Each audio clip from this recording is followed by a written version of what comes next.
Hello and welcome. World now देख रहे हैं आप, मैं हूं आपके साथ कंचन जसवानी। इस खास शो में हम बात करेंगे दुनिया की बड़ी खबरों की, वो बड़ी खबरें जिनका सीधा असर दुनिया के हर देश पर पड़ता है। हम आपको ले चलेंगे दुनिया के कोने कोने में और बताएंगे क्या कुछ है आपके लिए आज अंतर्राष्ट्रीय लेवल पर खास। वर्ल्ड नाउ में आज बात करेंगे दुनिया के सबसे बड़े मंच यूएनजीए में विदेश मंत्री एस जयशंकर की दहाड़ की, जहां उन्होंने पाकिस्तान के पीएम शहबाज शरीफ के झूठ की सीधे तौर पर पोल खोल दी है और यह साबित कर दिया है कि पाकिस्तान ही वो देश है जो वैश्विक आतंकवाद का केंद्र बना हुआ है, सेंटर है टेररिज्म का। उन्होंने पाकिस्तान को इस तरह कहा है कि अगर पाकिस्तान में थोड़ी सी भी शर्म होगी तो वो शर्म से पानी पानी हो जाएगा। इस पूरे दौरान यूएनजीए का हॉल भी तालियों की गड़गड़ाहट से गूंज उठा था। आज हम आपको यह भी बताएंगे कि कैसे पहलगाम आतंकी हमले का जिक्र करते हुए इसी यूएन के मंच से पाकिस्तान को भारत ने पूरी तरह से एक्सपोज कर दिया है। साथ ही आज बात होगी गाजा पर डोनाल्ड ट्रंप के नए प्लान की बात होगी। अमेरिका के राष्ट्रपति ने यह दावा किया है कि वो इजराइल और गाजा के बीच सीजफायर करने के बेहद करीब पहुंच चुके हैं। मिडिल ईस्ट के दोनों देशों में उनकी बात अब आगे बढ़ चुकी है और ये पहली बार है जब ट्रंप प्रशासन ने फिलिस्तीनी राज्य की संभावना को स्वीकार किया है। इसमें एक तरफ जहां इजराइल गाजा से पीछे हटेगा, वहीं हमास को हथियार भी छोड़ने के साथ राजनीतिक सत्ता से बाहर करने की कोशिश होगी। ट्रंप के इस पिटारे में 21 पॉइंट प्लान तैयार किया गया है और हॉस्टेजेस की रिहाई के भी कई स्टेटमेंट्स इस डॉक्यूमेंट में रखे गए हैं। आज उस पर भी आपको डिटेल देंगे। इसके अलावा एक बेहद चौंकाने वाली खबर है।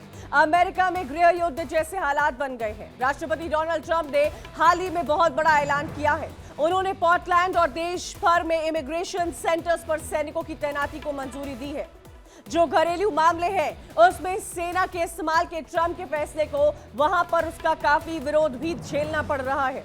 अमेरिका के प्रेसिडेंट डोनाल्ड ट्रंप ने घरेलू मामले में सेना के इस्तेमाल के अपने ताजा कदम के तहत यहां पर मंजूरी दी है और इन सब के बीच में उन्होंने सोशल मीडिया प्लेटफॉर्म ट्रुथ पर लिखते हुए कहा कि वो अपनी रक्षा सचिव पीट हेग्सेथ को इसको लेकर आदेश लागू करने के लिए कहते हैं। उन्होंने ये भी कहा कि सैनिकों को जरूरत पड़ने पर पूरी ताकत इस्तेमाल करने की अनुमति होगी। और शुरुआत करते हैं वर्ल्ड नाउ में अपनी पहली खबर के साथ, जहां पर जयशंकर की दहाड़ देखने को मिली है और क्या कुछ उन्होंने कहा है वो सारी बातें आपको बताएंगे।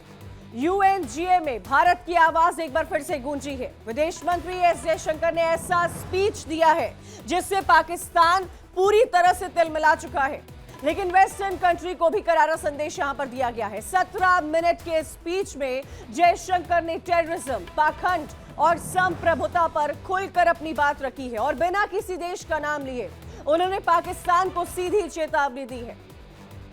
एस जयशंकर ने कहा है कि सीमा पर आतंकवाद की नीतियां अब खुद उन्हें निगल रही है। विदेश मंत्री एस जयशंकर ने यूएनजीए में टेररिज्म के मुद्दे पर पाकिस्तान को कटघरे में खड़ा किया। उन्होंने बिना पाकिस्तान का नाम लिए ये साफ कहा कि भारत का पड़ोसी देश कई डेकेड से टेररिज्म को पालता है और उसे पोसता भी आ रहा है। भारत को आजादी के बाद से ही टेररिज्म का शिकार बनाया गया है क्योंकि उसका पड़ोसी देश वैश्विक आतंकवाद का गढ़ बन चुका है। जयशंकर ने दुनिया को यह याद दिलाया कि कई बड़े इंटरनेशनल टेरर अटैक्स की जड़ें पाकिस्तान से ही जुड़ी हुई हैं। उन्होंने ये साफ कहा कि आतंक को छिपाने या उसे नजरअंदाज करने का समय अब खत्म हो चुका है और जयशंकर यहीं पर नहीं रुकते हैं। उन्होंने वेस्टर्न कंट्रीज को भी आईना दिखाया है जो ह्यूमन राइट्स की बातें तो करते हैं लेकिन टेररिज्म पर चुप्पी साध लेते हैं। उन्होंने ये साफ कहा है कि इंडिया अब किसी की पसंद की विदेश नीति नहीं बल्कि अपनी नीति पर चलेगा। अपने इस भाषण में पीओके का भी जिक्र किया। भारत ने दो टूक कहा कि संप्रभुता से खिलवाड़ अब बर्दाश्त नहीं की जाएगी। एस जयशंकर के स्पीच के बाद इंटरनेशनल लेवल पर बेहद तेज हो गई है। कुछ देशों ने समर्थन किया है, कुछ देश इस पूरी स्पीच पर चुप्पी साधे हुए हैं, लेकिन संदेश साफ था कि इंडिया अब चुप नहीं रहेगा। इससे पहले भी संयुक्त राष्ट्र महासभा में पाकिस्तान के प्रधानमंत्री शहबाज शरीफ ने कई बार भारत का नाम लिया था। उन्होंने ये कहा है कि पाकिस्तान ने भारत के साथ युद्ध में जीत हासिल की है और अब वो स्थायी शांति की दिशा में बढ़ना चाहता है। पाकिस्तान के प्रधानमंत्री का ये बयान जमीनी हकीकत से काफी दूर था। यूएनजीए जैसे मंच पर पाकिस्तान के पीएम का इस तरह का बयान देना कोई नई बात नहीं है। वो हर लेवल पर झूठ परोसते आते हैं और कितनी बार उन्होंने झूठ बोला है ये भी हमने आपको दिखाया था कल। लेकिन हर बार की तरह इस बार भी उनके दावों की सच्चाई कई सवालों के घेरे में है। इंडिया ने 26/11 मुंबई हमले को लेकर पुलवामा और उरी जैसे आतंकी हमलों की भी याद दिलाई दुनिया को। सभी घटनाओं के पीछे पाकिस्तान के आतंकी नेटवर्क का हाथ रहा है। अब आपको ग्राफिक्स के थ्रू दिखाते हैं कि विदेश मंत्री एस जयशंकर ने यूएनजीए के 80th सेशन में अपने स्पीच के दौरान किन मुद्दों पर बातचीत की है। और उन्होंने बोला है कि global epicentre of terrorism Bharat का पड़ोसी देश है। पाकिस्तान का नाम लिए बगैर हर लेवल से इंडिया टेररिज्म के खिलाफ अपनी आवाज उठाता है, हर इंटरनेशनल फोरम से। और वहीं से ये आवाज एस जयशंकर की भी तरफ से उठाई गई थी। और उन्होंने ये भी दुनिया को एक बार फिर से याद दिलाया कि टेररिज्म के अगेंस्ट इंडिया की जीरो टॉलरेंस की नीति है। वो आज थी, वो कल है और आने वाले कई समय तक है। जीरो टॉलरेंस की ही नीति टेररिज्म के खिलाफ रहेगी। साथ ही साथ उन्होंने ये भी बोला कि हमें आत्मरक्षा का अधिकार है। आत्मरक्षा पर उन्होंने जोर दिया। नेशनल सिक्योरिटी पर यूएनजीए के मंच से उन्होंने चर्चा की है। और उन्होंने ये भी बताया कि मल्टीलैटरलिज्म का कमजोर इस वक्त दुनिया जो है वो मल्टीलैटरलिज्म पर कमजोर नजर आ रही है। हर मुद्दों पर अपनी बात बेबाकी से रखी है। और उन्होंने ये भी कहा कि यूएनजीए के मंच से उन्होंने यूएन को बोला कि यूएन में सुधार की जरूरत है। कई ऐसे मुद्दों पर यूएन की राय सामने आनी चाहिए जो अभी नहीं नजर आती है। फ्रीडम ऑफ एक्शन से समझौता नहीं किया जा सकता है। इंडिया की क्या नीति है, इंडिया की क्या पॉलिसी है, इंडिया का नेशनल स्टेटमेंट क्या रहा है, ये आपको दिखा रहे हैं। शांति, विकास और मानव अधिकार, ये तमाम मुद्दे जो है इस पर जिक्र किया गया एस जयशंकर की तरफ से कि पीस और उस पीस के साथ साथ कई ऐसी बातें रखी गई थी। संयुक्त राष्ट्र महासभा के मौके पर भारत के विदेश मंत्री एस जयशंकर ने ब्रिक्स जैसे देशों के विदेश मंत्रियों की बैठक की भी मेजबानी की थी। ब्रिक्स यानी कि ब्राजील, रशिया, चाइना और साउथ अफ्रीका के प्रतिनिधियों ने इसमें हिस्सा लिया था। जयशंकर ने इस दौरान एक बहुत अहम मुद्दा उठाया जिसने दुनिया का ध्यान खींचा था। बढ़ते संरक्षणवाद यानी कि प्रोटेक्शनिज्म क्यों एक चुनौती के रूप में दिखाया है। जयशंकर ने कहा है कि आज के समय में कई ऐसे देश हैं जो संरक्षणवाद की नीति अपना रहे हैं, यानी कि अपने ही घरेलू उद्योगों को बेचने के लिए वो विदेशी सामानों पर भारी भरकम टैक्स लगा रहे हैं। इससे अंतर्राष्ट्रीय व्यापार पर असर पड़ रहा है। ये सीधा कहना अमेरिका के लिए था। भारत का यह मानना है कि ब्रिक्स जैसे मंच पर जितने भी सदस्य देश हैं, इनके बीच सहयोग होना चाहिए और इस सहयोग को और मजबूती दी जानी चाहिए जिससे कि वर्ल्ड लेवल पर ब्रिक्स की आवाज को मजबूती मिल सके। इकोनॉमिक लेवल पर जो इस वक्त बैलेंस नहीं नजर आ रहा है, उस असंतुलन को दूर करना है। विश्व भर में जो इकोनॉमिक्स इस वक्त हिली हुई है, उस पर वर्क करने की जरूरत है। अमेरिका में बैठकर भारत ने वो बात कह दी है जो कई देश सोच तो रहे थे लेकिन कोई कह नहीं पा रहा था। हमारे देश के विदेश मंत्री डॉक्टर एस जयशंकर ने यूएनजीए के मंच से ये साफ कहा कि अब सिर्फ सहयोग से काम नहीं चलेगा बल्कि टैरिफ जैसे हथियारों से निपटने के लिए कोई स्ट्रैटेजी बनाने की जरूरत है। विदेश मंत्री एस जयशंकर ने यूएनजीए के 80th सेशन में जो बातें कही हैं, उससे वर्ल्ड लेवल पर पॉलिटिक्स तेज हो गई है। भारत की अगुवाई में 10 देश अब ऐसी ही रणनीति पर काम कर रहे हैं जो कि यूनाइटेड स्टेट्स ऑफ अमेरिका उसकी टैरिफ पॉलिसी के असर को कम कर सके, जिसमें कि दक्षिण एशिया, अफ्रीका, लैटिन अमेरिका के प्रमुख देश शामिल हैं। विदेश मंत्री एस जयशंकर ने ब्रिक्स देशों से यह साफ कहा है कि उन्हें अब वर्ल्ड इकोनॉमी की व्यवस्था को बढ़ावा देने की जरूरत है क्योंकि चैलेंजेस कई सारे हैं और उन चैलेंजेस के लिए कैसे ब्रिक्स को तैयार होना है, इस पर बात किया गया। संरक्षणवाद, आसमान टैरिफ, गैर शुल्क, ये तमाम चीजें बाधाएं बनी हुई और इन सबको मिलकर वर्ल्ड लेवल पर वर्ल्ड ट्रेड हिल रहा है। भले ही जयशंकर ने अमेरिका का नाम न लिया हो, लेकिन इशारा सबके सामने साफ था। यूएन में टैरिफ को लेकर आखिर एस जयशंकर ने क्या कुछ कहा है, अब आपको ये बताते हैं। टैरिफ से विकासशील देशों पर प्रभाव पड़ता है। टैरिफ इस वक्त पूरी दुनिया का सबसे बड़ा विषय बना हुआ है, जिस पर एस जयशंकर ने यूएनजीए के ग्रीन पोडियम से अपनी बात रखी है कि कैसे टैरिफ जैसी चीजें जो डेवलपिंग नेशंस हैं उस पर असर डाल रहा है। ब्रिक्स व्यापार प्रणाली की रक्षा करे। ब्रिक्स जिसमें साफ तौर पर यह कहा गया है कि जितनी कंट्रीज ब्रिक्स में आती है वो वर्ल्ड ट्रेड को लेकर और सिक्योर करने की कोशिश करे, और जो इस वक्त हालात बने हुए हैं वर्ल्ड टैरिफ पर वो ठीक नहीं नजर आ रहे हैं। वर्ल्ड ट्रेड ऑर्गेनाइजेशन में सुधार की मांग की है उन्होंने। इन सब के बीच में जयशंकर का यह बयान ऐसे समय आया है जब दुनिया फ्री ट्रेड बनाम प्रोटेक्शनलिज्म की ओर दो धड़ों में नजर आ रही है। दो फेजेस हैं और दुनिया इन दो फेजेस में बटी हुई है, और अब भारत सक्रिय रूप से नियम आधारित वैश्विक व्यवस्था की वकालत कर रहा है कि इस पर कुछ गाइडलाइन हो, इस पर कुछ रूल्स बने और कुछ रूल्स के तहत ये ट्रेड किया जाए। भारत के विदेश मंत्री ने साफ शब्दों में कहा है कि जो इस वक्त की सिचुएशन बनी हुई है, जहां हमें वर्ल्ड से सहयोग की जरूरत है, वो सहयोग इस वक्त कम नजर आ रहा है, वो कमजोर पड़ता जा रहा है, और तब ब्रिक्स देशों को एकजुट यानी कि इंटेग्रिटी होकर, एक साथ होकर एक मजबूत होना है और एक पॉजिटिव आवाज बनानी चाहिए। सबसे पहले आपको यह जानना जरूरी है कि आखिर ब्रिक्स क्या है और क्यों ब्रिक्स को और मजबूत देने की बात रखी जा रही है। अब ब्रिक्स क्या है, कब स्टार्ट हुआ था, ये समझिएगा। 2006 में ब्रिक्स की नींव रखी गई थी, जिसमें कई देश जो है वो सामने आते हैं। शुरुआत में इसमें ब्राजील, रशिया, इंडिया और चाइना शामिल था ब्रिक्स में, और उसके बाद आकर साउथ अफ्रीका भी इसमें जो है वो जुड़ जाता है। और 2010 में देखिए, जैसा कि मैंने आपको बताया, 2010 में इस संगठन में साउथ अफ्रीका भी शामिल हो गया और इसीलिए इसका नाम ब्रिक्स रखा गया है। जब अमेरिका इतना बड़ा टैरिफ लगाया है तो इंडिया लगातार बार बार ये कह रहा है कि ब्रिक्स को इकोनॉमिक व्यवस्था पर और काम करने की जरूरत है, जिसके बाद इस संगठन का नाम जो है वो बदला गया था और ब्रिक जो है उसके बाद वो ब्रिक्स रख दिया गया था, क्योंकि साउथ अफ्रीका 2010 में इसमें जुड़ जाता है। ये ब्रिक्स से बदलकर ब्रिक्स हो गया था। इन सब के बीच में आपको यह भी बता दें कि 2006 में जिसका गठन हुआ था उसका पहला समिट जो है वो 2009 में हुआ था।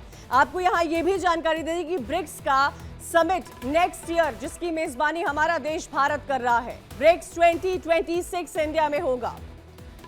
ब्रिक्स में नए 6 देश जो है वो शामिल हुए हैं और इन सब के बीच में मिस्र, ईरान, यूएई, सऊदी अरब और इन सब को जो है वो मेंबर्स बनाया गया है। इथियोपिया को भी मेंबर बनाया गया है। विस्तारित ब्रिक्स में 11 सदस्य देश जो हैं वो शामिल हैं, जिनकी अपनी राय है, जिन पर यही चर्चा की जा रही है कि ये सारे एक ही माइंडसेट के साथ ट्रेड पर काम करें। वर्ल्ड लेवल पर जो इकोनॉमी का चैलेंज बन रहा है उसको कैसे रोका जाए, उस पर बात की जा रही है इन मेंबर स्टेट्स की भी तरफ से। और इन सब के बीच में आपको यह भी बता दें कि 49% वैश्विक आबादी का प्रतिनिधित्व करता है ब्रिक्स, दुनिया की आबादी का 49%, और 40% वर्ल्ड जीडीपी को भी रिप्रेजेंट करते हैं ब्रिक्स के जो परमानेंट मेंबर्स हैं और जो रिसेंटली मेंबर्स उसमें ऐड हुए हैं। आप ये सोचिए, 26% वर्ल्ड ट्रेड इन्हीं कंट्रीज से होता है। 26% जो दुनिया में व्यापार हो रहा है उसमें ब्रिक्स का जो है वो समर्थन है। आप सोचिए, आप कल्पना कीजिए कि आंकड़ा कितना बड़ा है। और जयशंकर ने इस मौके पर संयुक्त राष्ट्र सुरक्षा परिषद में सुधार की मांग को एक बार फिर से दोहराया है। उन्होंने कहा है कि भारत को स्थायी सदस्यता मिलनी चाहिए, क्योंकि भारत वैश्विक मंच पर शांति और स्थिरता का प्रतिनिधि करता है। ये जो मीटिंग हुई है, इस मीटिंग के जरिए आप समझ पा रहे होंगे, यही मीटिंग थी जिसमें इस बात का जिक्र किया गया है। ब्रिक्स जैसा मंच जिसमें भारत की सक्रिय भूमिका है, यूएनएससी में स्थायी सदस्यता की मांग एक बार फिर से इसी वैश्विक मंच से बोली गई है, क्योंकि भारत का कद बढ़ता जा रहा है और ये दुनिया देख रही है। अब ये देखना होगा कि अंतर्राष्ट्रीय समुदाय क्या इस दिशा में कोई कदम उठाता है या नहीं उठाता है। अब आपको बताते हैं कि ब्रिक्स का एजेंडा क्या है, यह भी हमें समझने की जरूरत है। ग्लोबल साउथ की मजबूती ब्रिक्स का एजेंडा है। वैश्विक शासन में सुधार हो और ब्रिक्स का भू राजनीतिक महत्व हो। जितने भी बायलैटरल समझौते होते हैं उनको और मजबूती मिले। टेररिज्म के खिलाफ ये तमाम देश एक साथ एकजुट हो। पीस एंड सिक्योरिटी, शांति और सुरक्षा, एआई का किस तरह से जिम्मेदार उपयोग किया जाए, ये भी बहुत बड़ा मुद्दा है। आर्थिक सहयोग मिले एक दूसरे देशों को, ट्रेड अच्छा हो ग्लोबल वर्ल्ड में और डॉलर इस करेंसी पर दुनिया की निर्भरता कम करना भी एक बहुत बड़ा मुद्दा है और स्थानीय मुद्रा में व्यापार बढ़े। ब्रिक्स मुद्रा बनाना जिस पर लगातार चर्चा हो रही है और अगर ऐसा होता है तो यकीन मानिए वर्ल्ड की इकोनॉमी बदल जाएगी, ब्रिक्स कंट्रीज की इकोनॉमी बदल जाएगी। जो लगातार डोनाल्ड ट्रंप अपनी करेंसी का और अपनी नीतियों का धावा बोलते हैं वो सब कुछ बदल जाएगा। ये तो ब्रिक्स का एजेंडा रहा है और आज के वैश्विक परिप्रेक्ष्य में ब्रिक्स यानी कि Brazil, Russia, India, China, south Africa जैसे संगठन का महत्व आए दिन बढ़ता जा रहा है। ये संगठन वर्ल्ड की 5 प्रमुख उभरती अर्थव्यवस्थाओं को एक साथ दर्शाती है जो कि वर्ल्ड इकोनॉमी और पॉलिटिकल बैलेंस को प्रभावित करने की काफी क्षमता रखते हैं। इस प्रोजेक्ट का उद्देश्य ब्रिक्स के उद्देश्य कार्यों और इसमें वैश्विक प्रभाव को समझना है। आप सोचिए ये सब अमेरिका की धरती पर बैठकर हुआ है जहां भारत ने जो आवाज उठाई है वो सिर्फ एक स्टेटमेंट नहीं है बल्कि ग्लोबल इकोनॉमिक्स के कई नए समीकरण की ओर इशारा है और आने वाले दिनों में ये टैरिफ गठबंधन यूनाइटेड स्टेट्स ऑफ अमेरिका के लिए एक कूटनीतिक चुनौती भी बन सकता है। जयशंकर का ये बयान सिर्फ ब्रिक्स के लिए सलाह नहीं है बल्कि एक वर्ल्ड मैसेज है कि अब बायलैटरल ट्रेड की रक्षा सिर्फ नीतियों से नहीं बल्कि साझेदारी और कई स्ट्रैटेजी से बनानी होगी। तो सवाल यह खड़ा होता है कि क्या भारत अब टैरिफ की पॉलिटिक्स का एक नया केंद्र बन गया है और क्या यूनाइटेड स्टेट्स ऑफ अमेरिका को अपनी नीति पर दोबारा सोचना पड़ेगा? ये सवाल अब बड़े मंचों पर उठने लगे हैं और इस सवाल को हर कोई उठा रहा है क्योंकि इस सवाल का उठना काफी लाजमी है। इस वक्त की जो सिचुएशन बनी हुई है आपको ये बता दें, यूनाइटेड स्टेट्स ऑफ अमेरिका की तरफ से भारत पर 50% का टैरिफ लगा है। यूनाइटेड स्टेट्स ऑफ अमेरिका ये कहता है कि जब तक इंडिया रशिया के साथ ऑयल खरीदना बंद नहीं करेगा तब तक यही टैरिफ लगेगा। पीयूष गोयल गए थे अपने डेलीगेशन के साथ, वो वापस भारत आ जाते हैं। कंस्ट्रक्टिव टॉक्स होती है लेकिन नतीजा कुछ नहीं निकलता है। लेकिन इन सब के बीच में नेशनल स्टेटमेंट दिया गया है जयशंकर की तरफ से जिसमें उन्होंने मल्टीलैटरल वर्ल्ड, ग्लोबल इकोनॉमी, व्यापार, टैरिफ, टेररिज्म हर वो मुद्दा उठाया है। अब ये देखना होगा कि क्या आने वाले वक्त में अमेरिका की तरफ से, अमेरिका जो एक के बाद एक नए टैरिफ का ऐलान कर रहा है, जहां अमेरिका ने ब्रांडेड मेडिसिन पर 100% टैरिफ लगा दिया है, अब ये देखना होगा कि क्या अमेरिका की तरफ से आने वाले वक्त में कोई बदलाव आएगा क्योंकि उस बदलाव की जरूरत है। उस बदलाव की जरूरत उन देशों को नहीं है जिस पर यूनाइटेड स्टेट्स ऑफ अमेरिका ने भारी भरकम टैरिफ लगाया है, बल्कि उस बदलाव की जरूरत खुद अमेरिकन को है क्योंकि अमेरिका का रिटेल सेक्टर प्रभावित हो रहा है, अमेरिका की कारपेट इंडस्ट्री प्रभावित हो रही है, अमेरिका की जेम्स एंड ज्वेलरी इंडस्ट्री प्रभावित हो रही है, अमेरिका का हेल्थ सेक्टर डगमगा रहा है। अब आगे बढ़ेंगे और आपको लेकर चलेंगे हमारी सेकेंड स्टोरी की तरफ जो कि गाजा से रिलेटेड है। गाजा में एक बार फिर से युद्ध की आग लगी हुई है। इजरायली सेना के हमले और जमीनी लड़ाई में अब तक 38 से अधिक फिलिस्तीनी मारे गए हैं। ये तस्वीरें आपको गाजा की दिखा रहे हैं। इन तस्वीरों को ध्यान से देखिए और समझिए कि इस वक्त गाजा का क्या हाल हुआ है। जर्जर हो चुका है गाजा में कुछ बचा ही नहीं है। Loss of life, loss of property सब कुछ हो रही है। जहां तक आपकी नजरें जा रही है वहां तक सिर्फ और सिर्फ काले धुएं का गुबार आपको नजर आ रहा होगा। ऐसी मिसाइलें दागी जा रही हैं, कोई बच ही नहीं पा रहा है। लोग गाजा छोड़ने को मजबूर हो रहे हैं। ये गाजा के हालात है जहां जमीनी लड़ाई में रीसेंट आंकड़ा जो आया है वो 38 से अधिक फिलिस्तीनियों का आया गया है, वो इसी अटैक में मारे गए हैं। और ये हिंसा ऐसे समय हो रही है जब इजराइल के प्रधानमंत्री बेंजामिन नेतन्याहू अमेरिका की यात्रा में है। वो अमेरिका में संबोधन कर रहे हैं। हमने आपको दिखाया था कि कल जब वो एड्रेस कर रहे थे कैसे सीट छोड़कर 50 देशों के 100 डेलीगेट्स वहां से निकले थे, लेकिन उसके बावजूद जो लोग बचे थे उन्होंने तालियां बजाई थी।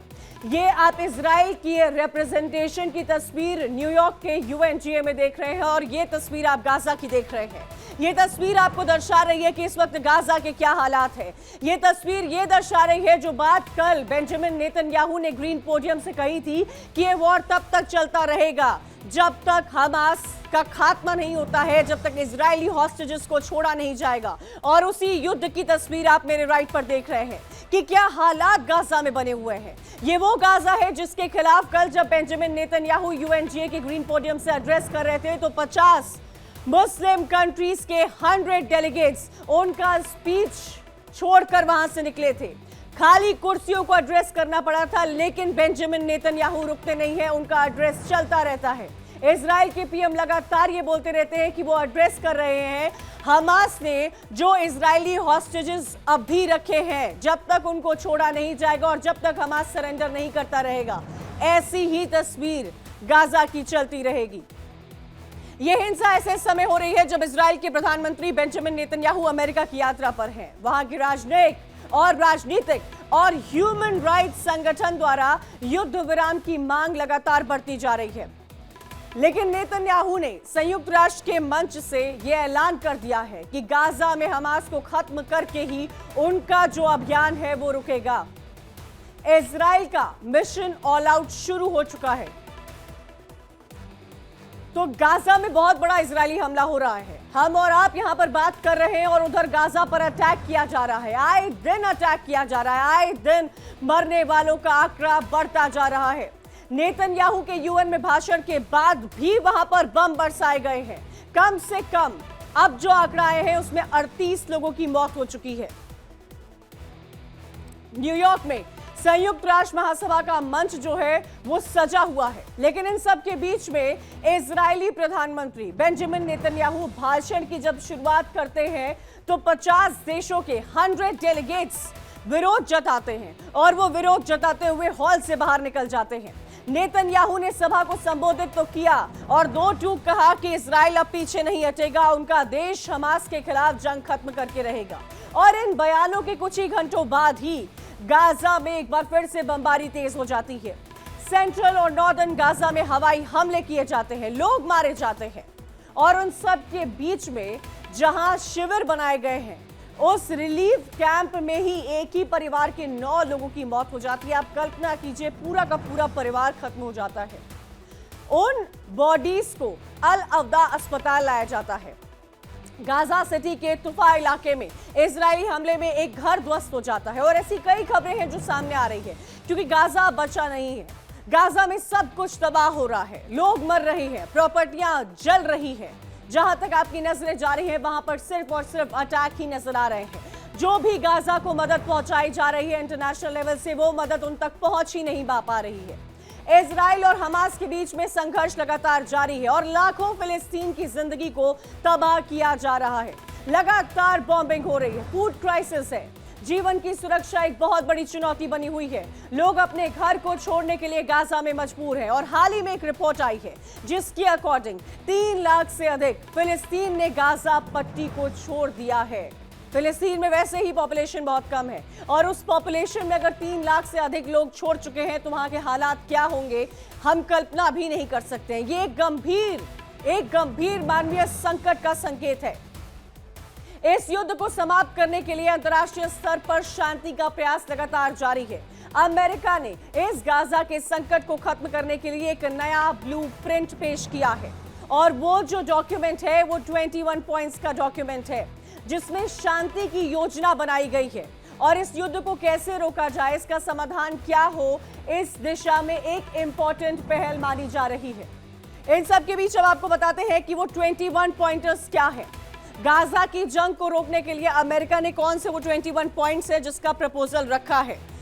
गाजा को एक टेररिस्ट फ्री और सेफ जोन बनाया जाएगा। ये यूनाइटेड स्टेट्स ऑफ अमेरिका के प्रेसिडेंट तब ले आते हैं जब बेंजामिन नेतन्याहू की स्पीच से कई देश के डेलीगेट्स वॉकआउट करते हैं और ये उनका प्लान है। सुनिएगा उनके प्लान को। युद्ध विराम और बंधकों की रिहाई। युद्ध विराम यानी कि सीज फायर होगा और जो गाजा में इजरायली हॉस्टेजेस हैं उनकी रिहाई होगी। इनके प्लान के तहत गाजा पट्टी को दोबारा खड़ा किया जाएगा। वो गाजा पट्टी जिससे कई सारे मैक्सिमम लोग वहां से जा चुके हैं, वहां से निकल चुके हैं, जो बचे हैं वो मारे जा रहे हैं। डोनाल्ड ट्रंप कह रहे हैं कि उसको दोबारा से खड़ा किया जाएगा। प्लान मानने पर दोनों पक्ष तुरंत ही सीज फायर करेंगे। जैसे ही ये 21 पॉइंट्स का प्लान माना जाता है, इजराइल और गाजा दोनों सीज फायर का ऐलान करेंगे और इन सब के बीच में इजराइल सैकड़ों फिलिस्तीन कैदियों और शवों को लौटाएगा। जो इजराइल के पास कई सारे फिलिस्तीनियों की बॉडी है जिनके लास्ट राइट्स भी नहीं हो पाए हैं, उनको लौटाने का भी जिक्र इसमें किया गया है। रोजाना कम से कम 600 ट्रकों के स्तर पर मानवीय सहायता उपलब्ध कराई जाएगी। ये हालात बने हुए हैं गाजा के कि 600 ट्रक लग जाएंगे उनको वो हेल्प मुहैया कराने में जिनको वो अब तक मिल ही नहीं पाई है। राहत सामग्री केवल अंतर्राष्ट्रीय संगठन जैसे यूएन और रेड क्रिसेंट के माध्यम से ही वितरित होगी। उन्होंने ये भी बोला है कि कोई भी कहीं से भी राहत सामग्री नहीं भेज सकता है, वो सिर्फ यूएन और एक और रेड क्रिसेंट संगठन जो है वो भेज सकता है। गाजा का प्रशासन फिलिस्तीनी तकनीकी विशेषज्ञों की अस्थायी टीम के हाथ में होगा। आप सोचिए कि गाजा पर कौन रूल करेगा। इन सब के बाद उसका भी जिक्र डोनाल्ड ट्रंप ने यहां पर किया है। गाजा के पुनर्निर्माण के लिए व्यापक और आर्थिक योजना भी तैयार की जाएगी क्योंकि गाजा खत्म होने के कगार पर है और गाजा को रिवाइव करने का प्लान डोनाल्ड ट्रंप अपने इस 21 पॉइंटर डॉक्यूमेंट्स में लेकर आए हैं। विशेष आर्थिक जोन बनाया जाएगा जिसमें कर रियायतें और व्यापारिक सुविधाएं होंगी। इकोनॉमी पर भी उन्होंने बात किया है कि कैसे गाजा की इकोनॉमी को रिवाइव किया जाएगा, वो इकोनॉमी जो खत्म हो चुकी है।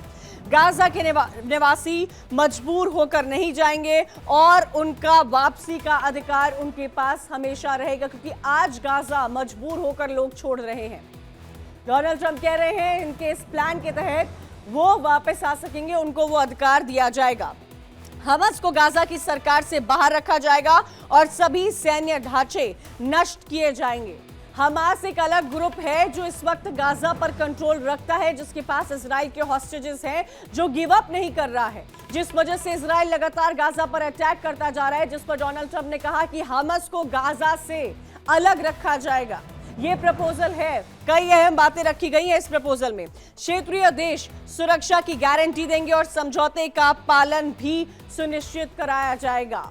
जितने और स्टेट्स हैं आसपास के, वो भी ये इंश्योर करेंगे कि ये जो प्लान तैयार किया जा रहा है, जो प्रपोजल तैयार किया जा रहा है, ये ऐसे ही एग्जीक्यूट कराया जा सके। अमेरिका और इंटरनेशनल साझेदार गाजा में अस्थायी स्थिरता बल तैनात करेंगे। यूनाइटेड स्टेट्स ऑफ अमेरिका सहयोग करेगा कि गाजा में चीजें वापस हो, लेकिन सवाल यह है कि क्या वो नॉर्मलसी आ पाएगी, ये बड़ा सवाल है। इजराइल गाजा पर कब्जा नहीं करेगा और नियंत्रण धीरे धीरे अंतर्राष्ट्रीय बलों को सौंपेगा क्योंकि इस वक्त इजराइल का गाजा पर कब्जा है।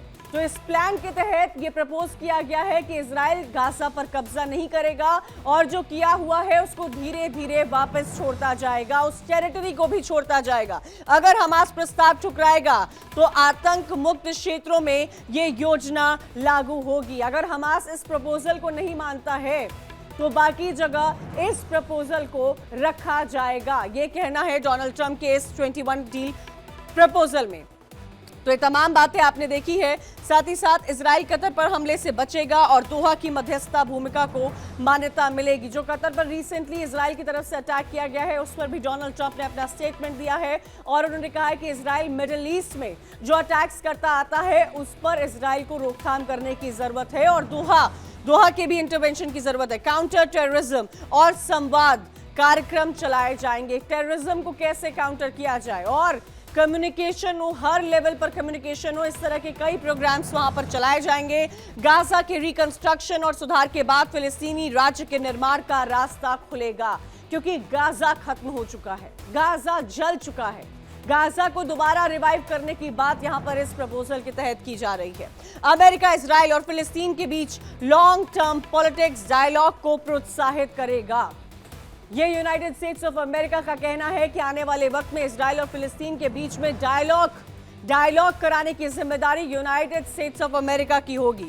स्थायी शांति स्थापित करने के लिए व्यापक सहयोग और समझौते को बढ़ावा दिया जाएगा कि कैसे उस एरिया में जो शांति है वो लगातार स्थापित की जाए।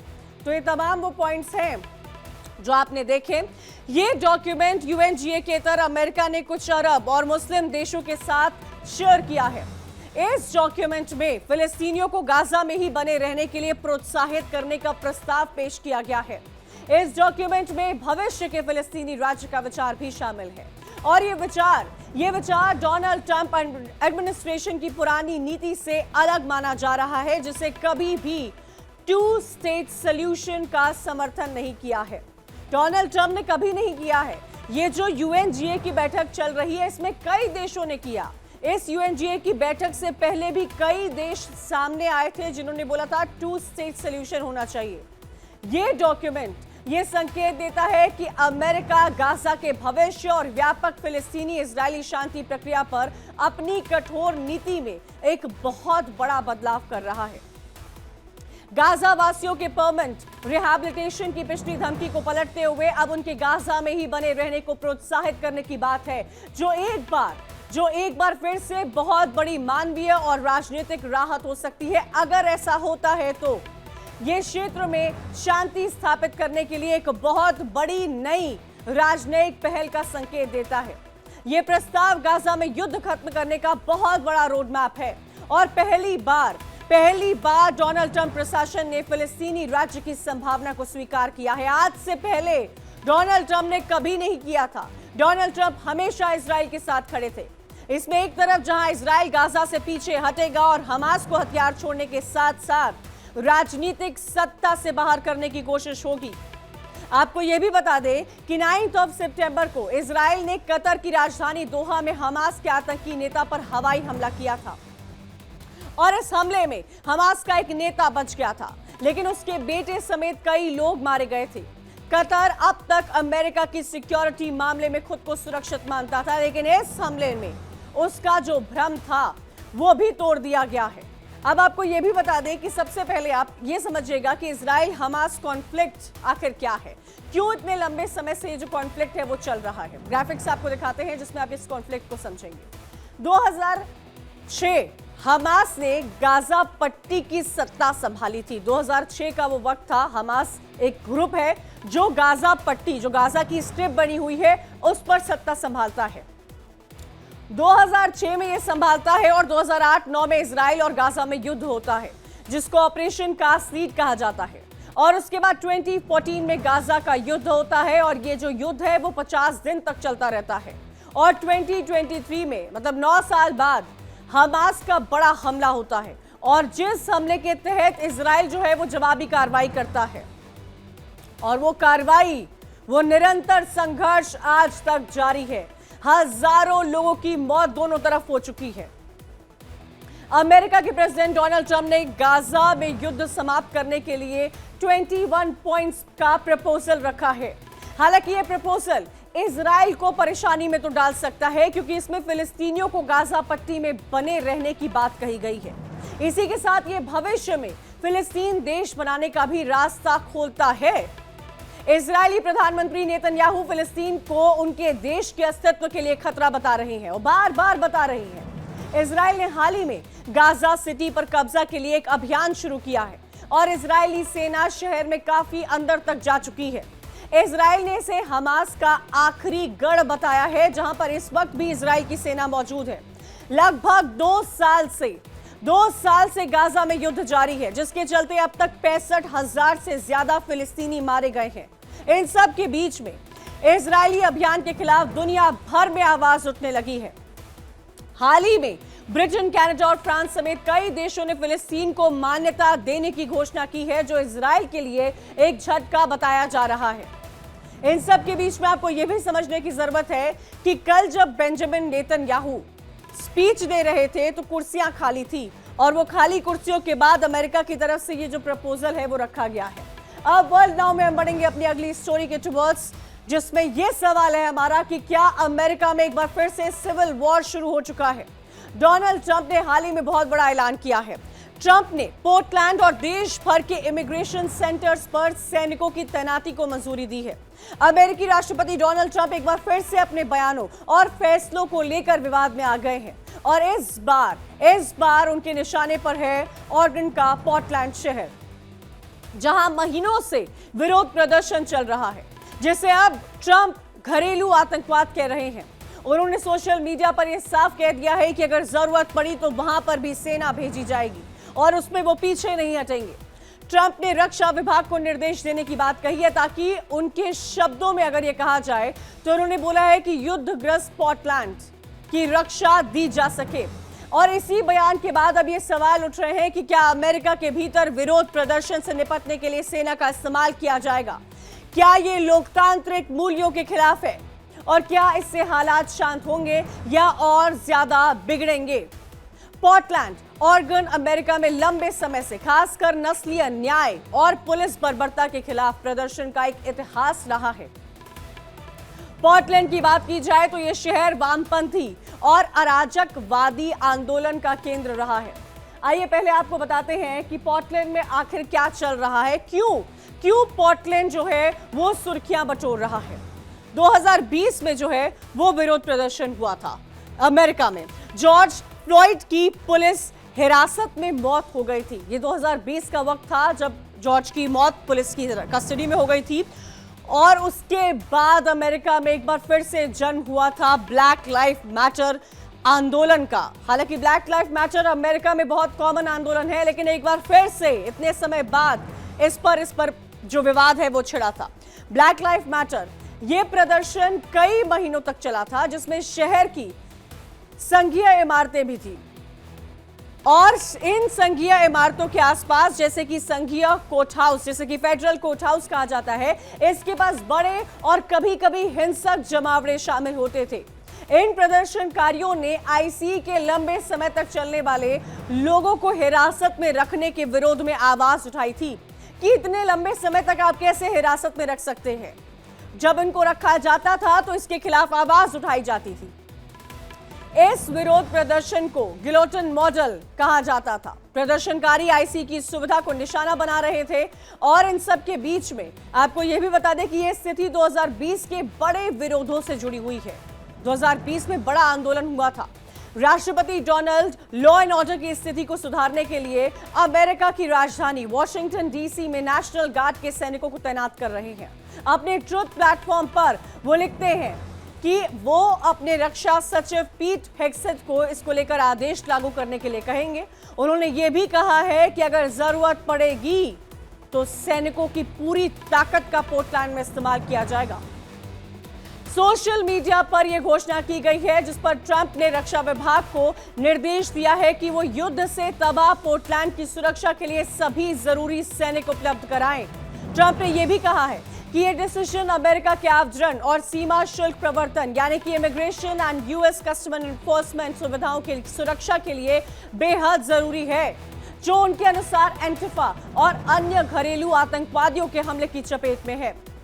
व्हाइट हाउस ने ट्रंप की घोषणा पर तुरंत कोई प्रतिक्रिया तो नहीं दी है और यह साफ नहीं है कि तैनाती कब होगी, लेकिन इशारा तो दे दिया गया है कि तैनाती कभी भी की जा सकती है। इसमें कौन कौन से सैनिक शामिल होंगे इस बारे में भी कुछ नहीं कहा गया है। अब आपको बताते हैं कि अमेरिका में कब कब सिविल वॉर हुआ है, जानिएगा आप ये। 1861 आपको लेकर चलते हैं। 1861 से लेकर 1865 4 साल का संघर्ष चला था। 1861 में युद्ध की शुरुआत हुई थी, जहां फोर्ट समटर पर अटैक किया गया था और 1863 में लिंकन की एमेंसिपेशन प्रोक्लेमेशन हुई थी। 1865 की बात की जाए तो कॉन्फ्रेंसी की हार और गुलामी की समाप्ति हुई थी। 1861 से लेकर 1865 अमेरिका में 4 साल सिविल वॉर हुआ था, जिसमें 3,65,000 लोग मारे गए थे, जबकि करीब 5 लाख लोग घायल हुए थे। आप सोचिए ये आंकड़ा कितना बड़ा है। अब्राहम लिंकन के राष्ट्रपति चुने जाने के बाद ये सिविल वॉर की शुरुआत हुई थी। ऑरेगन की गवर्नर टीना कोटेक ने राष्ट्रपति ट्रंप के संघीय सैनिक तैनात करने के फैसले का बहुत बड़ा विरोध भी किया है। प्रेस कॉन्फ्रेंस की है और इस प्रेस कॉन्फ्रेंस में उन्होंने साफ किया है कि उन्होंने सीधे राष्ट्रपति ट्रंप और homeland security secretary Kristi Noem से बात की है। उन्हें यह बताया है कि ऑरेगन में सैनिकों की कोई भी आवश्यकता इस वक्त नहीं है। अब आप ये बताइए कि जो स्टेटमेंट डोनाल्ड ट्रंप की तरफ से दिया गया है उस पर ऑरेगन की गवर्नर ने इस फैसले का कड़ा विरोध किया है, सैनिकों की आवश्यकता पर विरोध किया है। आप देखिए ट्रंप के फैसले का कैसे वहीं पर विरोध किया जा रहा है और ये बहुत कॉमन है। रिसेंटली जो फैसले डोनाल्ड ट्रंप ले रहे हैं उसका जगह जगह पर बड़े लेवल पर विरोध किया जा रहा है। ट्रंप ने सोशल मीडिया प्लेटफॉर्म ट्रुथ पर कहा कि अगर जरूरत पड़ेगी तो सैनिकों की तैनाती की जाएगी, जिसके बाद से इसका विरोध प्रदर्शन शुरू हो गया है।